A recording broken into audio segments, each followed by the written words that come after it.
ikot-ikutin nyo lang yung crepe paper na ginupit nyo sa takip ng ballpen or sa lapis, sausaw sa glue, tapos idikit nyo na. Same process hanggang sa mapuno na yung cardboard.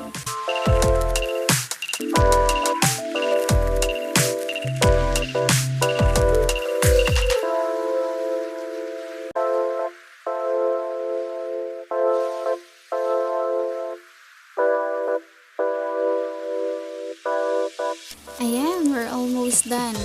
So, ulit-ulitin nyo lang hanggang sa mapuno nga yung cardboard.